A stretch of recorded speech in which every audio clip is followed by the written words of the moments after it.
안녕하세요. 아이들이 어려워하는 수학, 별표 치는 수학만 쏙쏙 골라서 풀어주는 별표타파 별타쌤 박지영입니다. 자, 우리 아이 문제집 어떤 거 선택해야 될지 학년별, 능력별로 제가 말씀을 드리고 있어요. 학력별, 학력별, 학년별 발음이 어려워요. 그죠? 학력별. 이거에 대해서 말씀을 드려서 어머님이 우리 아이를 잘 보고서 판단하셔서 아이랑 흥미도가 높은 책을 고르면 좋으시다 그랬죠. 그래서 지난 시간에 이 문제집의 단계에 대해서 말씀드렸어요. 개념, 연산, 응용, 심화 사고력, 사고력, 그리고 창의 사고력, 사고력, 그 다음에 경시대. 자, 그래서 요거는 제가 누가 풀리는 거다? 그렇죠. 상식을 범주에서 벗어나서 다르게 생각하고 다양한 관점으로 생각하는 영재 아이들이 영재할 그런 생각하는 능력이 필요한 아이들이 지금 푸는 문제집이다. 그래서 여기까지만 풀어주시면 좋고 저학년 때는 아이의 능력에 비해서 요거는 꼭 해주셔야 되지만 여기까지 해주시면 아주 좋고, 그리고 여기는 3, 4학년 때까지 이제는 도달을 해주셔야 된다라고 이야기 드렸어요. 3, 4학년 때까지. 심화사고력. 이거는 왜 그렇게 도달해야 되는지 제가 다음 시간에 이제 문제집을 하나하나씩 보여드릴 거예요. 이런 문제집을. 그러면서 왜 여기까지 심화사고력까지 해야 하는지를 제가 말씀을 드릴 거예요.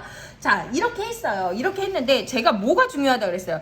개념 연산까지 했는데 수학적인 학년에 상관없이 수학적 흥미도가 없는 친구들은 응용을 할 수가 없어요. 흥미도가 떨어진 친구들은 어렵다는 거예요. 어렵고 재미도 없고 풀 수도 없다는 거예요. 그래서 이런 친구들은 수학적인 흥미랑 감각을 키워주는 공부를 해주시는 게 좋다. 그래서 대부분 1, 2학년들은 기본, 연산, 응용까지 갈 수 있는 친구들은 가고 이 흥미랑 감각을 키워줄 수 있는 공부를 해주시면 좋다, 그렇게 결론을 내렸고요. 그 중에 도형, 그리고 사고력, 교구수학 이렇게 말씀드렸어요. 그래서 지난 시간까지 제가 사고력 문제집에 소개해 드렸거든요. 그래서 사고력 문제집 제가 놓고 이제 보여드리면서 아이의 능력에 맞춰서 아이가 부족한 부분을 좀 찾아서 좀 해주시면 굉장히 좋은 사고력 교재다라고 말씀을 드렸어요. 그럼 오늘은요, 아이가 수학적 흥미도가 떨어졌을 때 도형이나 교구수학을 어떤 문제집을 해주시면 좋은지 말씀을 드릴게요. 자, 요거는 이거 빨라지고 강해지는 이것이 도형이다. 빨강 도형이다. 빨강 도형 이렇게 부르더라고요. 그래서 이거는 제가 CMS 출판사 거를 지금 준비를 해서 보여드리는데 사실은 아이들이 도형을 굉장히 어려워해요. 그래서 수학적인 학년이 가면서 도형을 굉장히 어려워하는 친구들이 많이 생기거든요. 그렇기 때문에 조금 수학적 흥미도를 높여주는 이런 도형 공부를 좀 해주셔야 돼요. 자, 여기 보시면요. 제가 가까이 한번 당겨볼게요. 자, 요게 지금 A단계예요. 제가 빨강 도형 보여드렸지만 이거 말고도 도형책이 요새 워낙 많이 나왔어요. 왜냐면 어머님들이 도형에 대한 중요성을 학년이 지나면서 기하 파트가 중요하구나 알게 되다 보니까 도형 파트를 되게 중요하게 생각하시더라고요. A단계가 뭐냐면 1학년은 권장을 해요. 근데 이거는 제가 늘 말씀드리지만 아이가 학력이 좀 낮다면 2학년인데도 1학년 거를 해서 이거 엄마 너무 쉬워. 이렇게 해서 도형이랑 친해지게 만들어 주셔야 돼요. 그러면 A1, A2, A3 있고요. 그러면 입체 도형, 평면 도형, 도형 퍼즐 해가지고 1, 2, 3, 4로 구성이 돼 있어요. 그리고 B단계 한번 볼게요. B단계 보면은 B단계는 여러 가지 도형 쌓기나무 도형 퍼즐 이런 식으로 돼 있고요. 나중에 가면은 이제 F단계까지 있어요. F단계 여기 보이시나요? 여기 F단계 보이시죠? F단계 보시면 나중에는 원의 둘레와 넓이 그리고 여러 가지 입체 도형 보이시죠? 여러 가지 입체 도형, 그리고 입체 도형 부피와 건너비까지 이런 식으로 굉장히 어려운 난이도까지 나와 있어요. 그래서 A, B, C, D, E, F를 갖다가 각 학년에 맞춰서 요거는 조금 해주시면 조금 효과가 좋은데, 고학년 때는 못하더라도 저학년 때는 학습에 대한 재미를 느끼기 위하여, 학습에 대한 흥미도를 높이기 위하여, 그리고 감각을 키워주기 위하여 이런 문제집들을, 도형 문제집들을 좀 해주시면 좋다. 자, 그런데 우리 애는요, 문제집만 보면 학을 떼요. 그러면요, 어떻게 해요? 놀이 수학처럼 해주셔야 돼요. 놀이 수학. 놀이 수학이 뭐냐면 교구 수학이에요. 자, 교구 수학, 제가 또 좋게 얘기하면 놀이 수학. 아이한테는 교구 수학이라고 하면 안 되겠죠? 놀이 수학.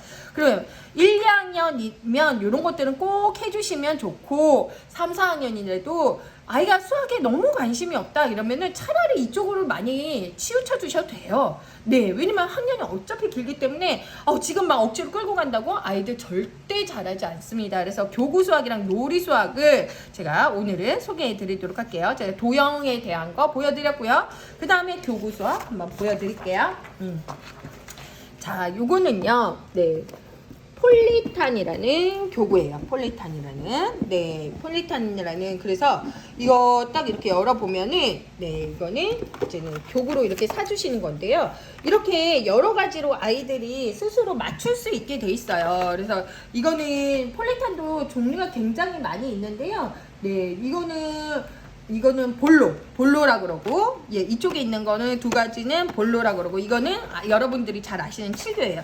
볼로랑 칠교를 가지고 다양한 이런 모양들을 만드는 거거든요. 이런 모양들을. 그래서 이거는 사실은 좀 정확하게 얘기 드리면 수학 보드 게임용이에요. 그래서 완전히 진짜 애가 수학 너무 하기 싫어요. 그러면은 정말 이런 거로 조금 저기를 해주셔야 돼요. 이거는 이제 워크북이에요. 폴리탄 A, B, C로 구성되어 있고, 하나 교구를 사주시면 이렇게 좀 오래 할 수 있거든요. 뭐든지 이제 보시면. 그래서 얘는 뭐냐면은요, 네, 잘 보이시나요? 얘는 펜토미너턴이에요. 그래서 평면이랑 공간 감각, 회전 이런 것들이 필요하고요. 요거는 큐브 빌드, 머킨스 빙고, 그리고 트레이스 넘버, 그리고 지금 보여드린 입체 7교, 그리고 아까 입체 볼로까지 말씀을 드렸죠. 그래서 요런 워크북이랑 좀 재밌게 한번 해주시는 것도 굉장히 좋다. 그래서 이거는 사실은 7살 때부터 좀 해주시면 좋아요. 교구 수학 같은 경우는. 근데 이제 만약에 늦었더라 하더라도 이런 걸 조금 해주시면 좋고, 네, 또 하나 책 이렇게 권해드리면, 이건 약간 좀 공부 같은데요. 저는 사실은 시드라고 딱 보면 되게 옛날스럽죠. 옛날스러운데 이게 굉장히 잘 만들어진 교재예요. 이 난이도를 되게 두껍거든요. 그래서 하나에 대해서 정말 전문성 있게 주는 교재예요. 근데 이제 너무 오래돼서 조금 안타까운 교재이긴 한데, 그래도 저는 굉장히 좋아하거든요. 그래서 여기 보시면 시드 패턴 블록이라 해서 패턴 블록의 뭐 역사나 유래, 그리고 진짜 패턴 블록에 정말 모든 것을 알게 되게끔 만들어주는, 네, 그런 교재거든요. 그래서 이거는 이제 조금 아쉬운 거는 이제 교구가 따로 없어요. 그래서 여기 막 오려서 해야 되고 막 이러거든요. 그래서 오려서 해야 되고 그런 단점이 있는데, 이런 식으로 조금 봐주시면 되게 좋고, 이게 뭐가 있냐면 창의력 이제 체험 교재로 소마 많이 들어보셨죠? 소마 놀이, 소마 폴리, 그리고 소마 큐브, 그리고 펜토미노, 사키나무, 그리고 칠교놀이. 네, 별타스는 칠교놀이 되게 좋아하는 거 아시죠? 네, 칠교놀이. 그래서 패턴 블록. 그래서 이런 것들이 사실은 조금 아쉬운 거는 교구가 없어서 이렇게 오리게끔, 네, 오려서 활용하세요. 이렇게 돼 있는데, 여기에 코팅 같은 거 해주셔서 좀 하시면 한 권 그냥 쓰기 괜찮거든요. 그래서 저는 약간 고지식한 사람이어가지고 이런 교재 되게 좋아해요. 하나를 하면은 정말 이거를 그냥 끝까지 다 파낼 수 있는, 패턴 블럭의 여왕이 될 수 있는, 패턴 블럭의 왕자가 될 수 있는, 7교 놀이 하면 나 다 알아, 막 이렇게 할 수 있는, 심화까지 할 수 있는. 근데 1을 했는데 흥미 없어, 그럼 1만 하고 말면 돼요. 근데 2를 잘해, 그러면 3까지 가는 거죠. 그래서 시드 패턴 블록, 네, 초등이에요. 요거 말씀드리고요. 그 다음에 꼭 이게 교구도 있지만 요런 것도 저는 권장해 드려요. 우리 아이가 사실은 뭐 굉장히 수학적인 흥미도가 떨어지고 재미가 없어 한다 그러면은, 이거는 이제 멘사 수학 놀이거든요. 이것도 단계가 있어요. 1, 2, 3 해가지고 정말 이거 퍼즐이에요. 퍼즐. 이런 식으로 퍼즐. 네, 그래서 이거 제가 이제는 이거를 우리 애기랑 같이 한 건데요. 이런 식으로 뭐 어떤 숫자가 여기에 나오게 되는지 이런 퀴즈를 내는 거예요. 근데 사실은 수학을 학교 교과 수학을 못 하는데 이런 거는 또 기가 막히게 잘하는 친구들이 있거든요. 소위 머리 좋은 친구들, 관찰력 좋고 추론력 잘하는 거. 이런 친구들 또 책도 많이 읽은 친구예요. 책을 많이 읽었는데 우리 아이가 수학을 싫어한다 그러면 이런 퍼즐 책을 해주세요. 네. 우리가 아이가 책을 많이 읽었는데 그런 거 좀 싫어해. 그러면은 이런 것들을 좀 해주시면 도움이 되게 많이 된다는 거죠. 그래서 이런 것들 문제를 풀 수 있도록 해주시면 좋을 것 같습니다. 그래서 이 맨사 수학 놀이 또 뭐냐면 수학 잘하는 IQ 160 만들기. 이거 너무 좋아. 그죠? IQ 160이 된대. 이거는 초급, 중급, 고급까지 돼 있는데요. 네. 그래서 이렇게 해서 아이가 초급 문항, 고기의 접시에 놓여있는 그 과일이랑 구성이 같은 게 어떤 걸까요? 그래서 아이가 포도, 사과, 딸기, 바나나를 생각하고 한 번에 풀어내는 능력이거든요. 그래서 레벨이 이렇게 다 적혀 있어요. 레벨 5, 뭐 이렇게 적혀 있어서 레벨 2, 고급에서 레벨이거든요. 이런 식으로 좀 도전할 수 있게끔. 그래서 수학을 꼭 수학책만 해주시는 게 아니라 요런 좀 퍼즐책이나 요런 문제들 해주시면 좋을 것 같아요. 자, 그 다음 교구 또 두 개 정도 제가 보여드리고 마무리하도록 하겠습니다. 자, 요거는 뭐냐면요, 구슬 퍼즐이에요. 저는 사실 아이고 이렇게 망가졌네요. 네, 이런 식으로 해서 구슬 퍼즐인데요. 요거 저는 사실 아이들 클 때 굉장히 도움 많이 됐거든요. 이런 식으로 아이들이 다 단계별로 한 개의 퍼즐을 두 개의 퍼즐만 남기고 요거만 쫙 놓고 여기에 뭐가 들어갈지 어떻게 들어가야 될지 좌우 네 대칭도 해보고 도형도 돌려보고 회전도 해보고 그래서 이렇게 풀어보는 문제거든요. 그래서 이런 문제를 좀 많이 풀면 아이들 뭐가 생기냐면은 문제 해결력이 굉장히 좋아져요. 문제 해결력은 수학에 있어서나 인생을 사는 데도 중요하지만 수학에 있어서 굉장히 도움이 많이 되거든요. 그래서 이런 것들 제가 보여드렸고요. 구슬 퍼즐 같은 경우는 6세, 7세 아이들도 제가 권장드립니다.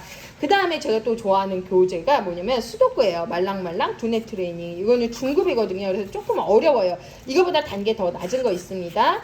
우리 아이가 사실 수학을 잘할 수 있는 여러 가지 이제는 장점이 있겠지만 사실은 아이가 끈질기게 문제를 해결해야 되는 기본 규칙이나 그런 규칙을 파악하는 능력, 그리고 문제 해결 능력, 추론 능력 이런 것들이 굉장히 중요한데, 그리고 마지막으로 집중력 그런 것들이 되게 중요한데 그런 것들에 굉장히 도움이 많이 되는 교재예요. 그래서 수도쿠 같은 경우는 정말 수학에 교과 수학에 뭐 도움이 되는 것도 아닌데 이거 풀고 있으면 속 터질 것 같지만 어머님들이 이런 것도 좀 다양한 방법으로 우리 아이가 수학을 좋아하게끔 만들어 주셨으면 좋겠습니다.